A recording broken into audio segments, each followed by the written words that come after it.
We are now ready to dive into the second half of the day. Our next discussion is one that links security and prosperity. Security as currency. Why stability attracts investment. To lead us into this incredible session, I once again hand the floor to Ali Aslan. Ali, the stage is yours.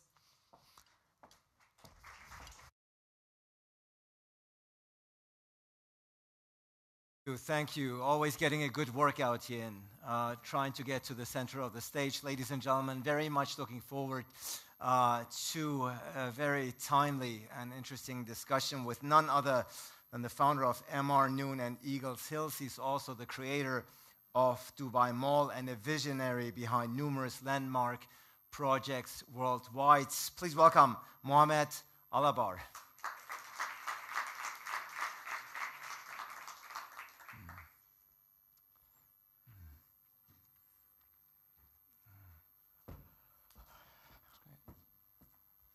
Ali, thank you so Alabbar, much. good to have you. Good to see you. Likewise, please Thank you so much for the invitation. This will be a rather short but insightful session, one I'm very much looking forward to, because I'm sitting across somebody who's truly left his mark all across the world. As a matter of fact, with a global presence across more than 18 countries, you have transformed skylines and supported local economies. Of course, the Dubai Mall, amongst others, stand out. And I'm very much interested, of course, the first and foremost and perhaps the most obvious question. We meet here today in Budva in Montenegro. Clearly, you have your eyes set on this beautiful country. Why? What attracted you to Montenegro in the first place? First of all, I would like to thank you so much for inviting me to speak to you. Such a pleasure. Well, it's very simple, really. I come from a country where, we started from nothing. And I think this region, I don't want to say they started from nothing, but, this region is also moving upward like us. So it's more relevant for me. I think size-wise, I come from a small country with 2 million, 3 million population. So these countries are my size. And please, I don't mean to insult anyone, but, if I go to America, to West Europe, I feel like I'm treated like second citizen, second class. Here, I think we're treated with respect, and that touches my heart. And please, no insult to any German or Parisian, but that's how I feel. So I feel more comfortable. People are kind, warm, and great opportunities. Yeah, we appreciate your candor, of course, and of course, no insults taken. No. No offense taken. I'm an open speaker. Sure. I speak openly. Yes. I don't, And so I think that's how I feel. That's the point you're trying to make. Plus, you don't ask me for a visa. Over there, they ask me for a visa. So I like to come here. Yeah. What do you think? Yeah. Right? Well, I like to take my money here. I don't want to go there where everybody's asking me 16,000 questions when I enter to invest. No. Well, there you have it. So for all the countries that are looking for investment from Mr. Alabbar and requiring a visa, but honestly, because it's a good investment environment. If it's not good investment, even if I love you, I'm not going to put any money. But it's a good place to invest. And it is, of course, a country that has attracted you. It's a good place to invest. It's so beautiful, no? You say it's a beautiful country without any doubt. But of course, when you are identifying new countries, new objects, new places to invest in, of course, stability. We are at a security-dominated conference here today. Stability is, of course, if you will, the unnegotiable factor. And if you're looking at this region and this country in particular, what do you see in this regard? Well, when it comes to security, you mean? Yes. Well, stability and security, which of course go hand in hand. First of all, I think we should not negotiate on security. This is not a negotiable item on any agenda, right? So that's a must. Again, also security in a narrower form, which is basically as you walk around Tirana or Split or say Budva, it's very critical. I used to wear Rolex watch. Now I only wear plastic watch because it's not so secure in London to watch with the Rolex to walk in Rolex watch. So, but I think in Tivat, I can wear my Rolex, which is really great, you know. So this is my answer. So, you know how I feel about security. Yes, and we plucked the phone for Apple here. They certainly need advertisement. No, but but really, security.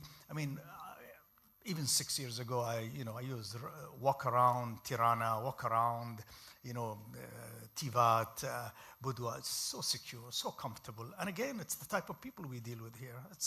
And I'm sure it's management too.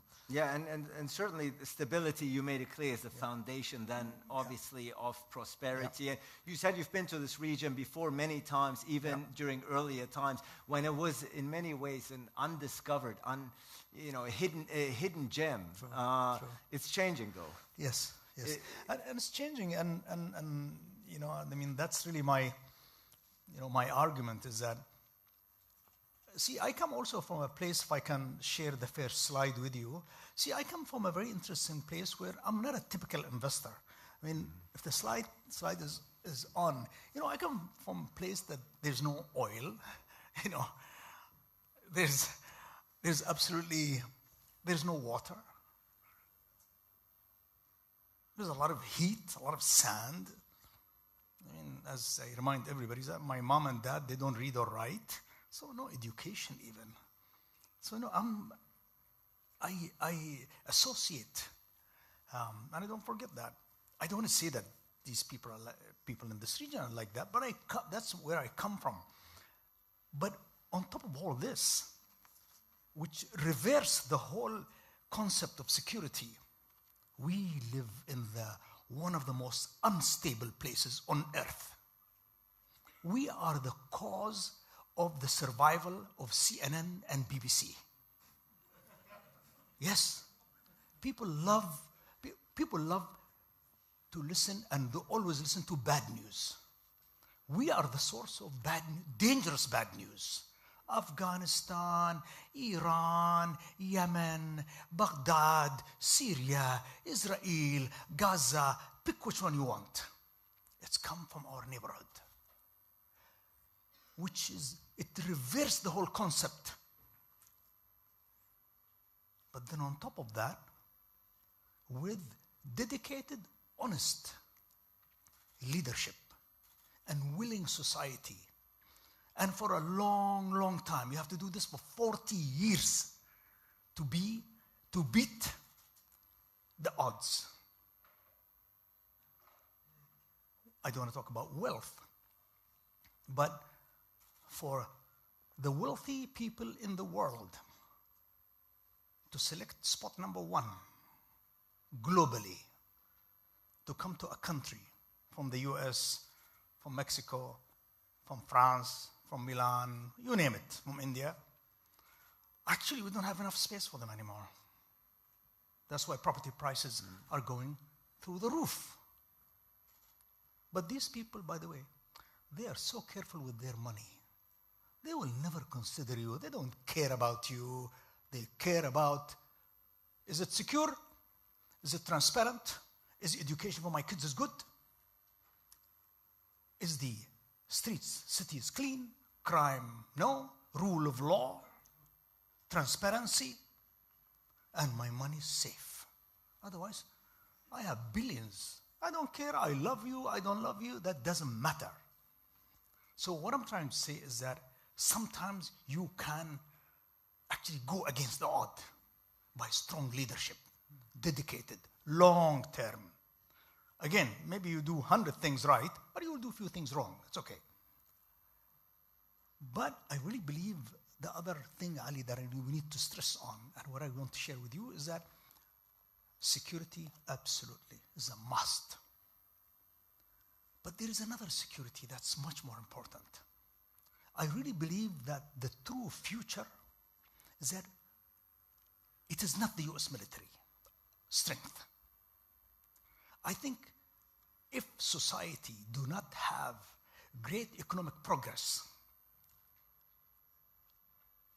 we run the risk of, today, 50% of the world are poor.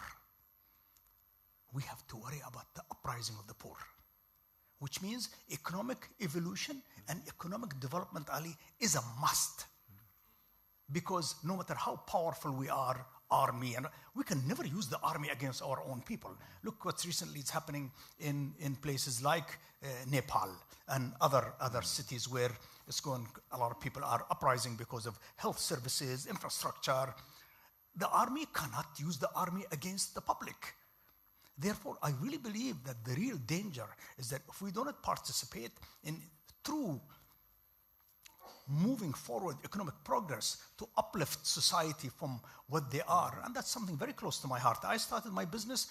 I want to elevate, my family from poverty. That's where I came from. But then after I made some money, I said, listen, every city I touch, I push GDP by 5% up. And I'll ask NATO, any member of yours can give me a project if I don't uplift the GDP of the city by 5% and create 100,000 jobs, I am not who I am. I've done it many times. Total value of project that I've done in the past 30 years close to about 400 billion US, market value close to $1 trillion. And honestly, I did it at the beginning because, Ali, I want to make some money. I want to buy Rolex. But after you buy the Rolex, you have to be a good human being and say, listen, I need to take care of my society, my family, my country, my neighbors. So, we have to have some of that in us. Not only we just want to get rich and move on. And therefore, Ali, I'll stop here. I really believe that to help NATO and help security, I propose to the world that the rich people should just pay 2% more tax annually, will eliminate poverty, will bring security. 2%, I challenge you, go search it. All of us rich people, we just add 2% more tax on us. We provided, Ali, the 2% goes to very responsible institutions, that can do honest job. There'll be no poverty in the world. But then again, I guess, the world have democracy, different people have different opinions, but we need to create economic progress for our people. And my last comment, I think it's shame on us that we have to worry about getting visas for our kids and our grandkids to go work in Germany or work in United States. It's a shame on us. Why? We're not big enough? We don't care enough that we build up our economies, that we're proud? That maybe some German people will come and work in Montenegro, maybe? No? Well, NATO is a strategic partner of this conference, so I'm sure they're listening very carefully to the challenge that you just laid out there. Let me in, and I'll raise your standard of living immediately. But I think, all joke aside, I think the point you're raising is a very valid one. All statistics and numbers indicate towards the widening gap between rich and poor, and with that, of course, the turmoil that comes with it. So I'm sure your words are very much appreciated here in this very audience. You have proven your vision and you have proven your work in... But I'll share with you my mistakes in the future, Ali, as well. I made a lot of mistakes as well. We'll leave that for another session. We'll do that, but I'm sure it's very worthwhile to learn from a proven business leader such as yourself, of course. I thought I was in real estate business. But then, like, for example, talk about Dubai Mall. I never thought when I built it that there'll be 120 million people visiting a year, like the most visited player on earth. Not in my dreams.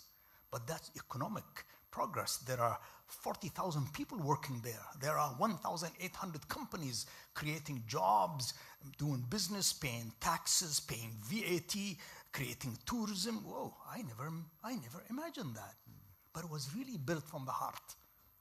And across those 18 countries that you are currently operating in, you have, of course, seen how stability attracts capital and how instability in return and obviously deters it. So what lesson can this country, what lesson can Montenegro draw from your global experience, having operated in 18 countries successfully? What pitfalls can Montenegro learn to avoid? Of course, we agree that security is a must. I mean, we don't negotiate on that item. Sure. But I really believe that, easy bureaucracy. I think the politics in Montenegro is a bit complex. It's the most difficult country for me to work in because of all the politics. People, like 500,000 people, like fighting each other. Like, are you kidding me? Like, what's going on? Like, you know, I mean, is this democracy? What is that? So my thinking is that you have a gorgeous country. I don't want you to get upset if I tell you need to have more business and more progress in your economy. You have an incredible, 200 kilometers coastline, is it? 200 kilometers? Yeah. Now, Dubai has 25 kilometers. 25 only. And 6 months, so hot, unbearable. And we only get about 20 million visitors. I'm not saying get 20 million visitors. I'm saying get 4 million visitors. I'm saying instead of your hotels charging $90 a night, $100 a night, please charge $400 a night. Can you do better business so the government get more VAT, so you can get better quality of tourism and better progress? And there will be hotels for $100. I'm sure there will be. But I'm saying that this place is too gorgeous. People are so beautiful. Food is so beautiful. Your beaches are so beautiful. Your mountains are more beautiful. For me as an Arab, by the way, the mountains for me are more beautiful than the beach because, you know, we Arabs don't like our women to go wear bikinis on the beach. We don't like that too much. So we send them to the mountains, you know. but each its own. Yeah, but really the truth, this is just an incredible country. As an investor, I really hope you guys organize your politics. And I think you should organize, you know, like who's running the country. Sometimes I really don't. I mean, is it the parliament running the country? Is it the media running the country? Is it the NGO running the country? I would like to know who's running the country. There ought to be a decision-making process here. Now, are we going to make decision process that's 101% correct? Only in one condition, if you want to do 101%. You either call on Jesus, call on Moses, or call on Prophet Mohamed, or I don't know who, or call on God. But the rest will always make mistakes. Some people will be playing here and there. We need to move on. Why? You think US politics is clean? Are you kidding me? You think Europe politics is clean? Are you kidding me? Come on, guys. We are adults, no? But we need to move our society. We need to create better, well-educated workforce, more jobs, more businesses to be in line with the world. We don't want to be better than the world. We want to be in line with the world. I'm talking to you not as a businessman. I've made enough money in my life. I don't need to make money. I'm talking because I really care about humanity.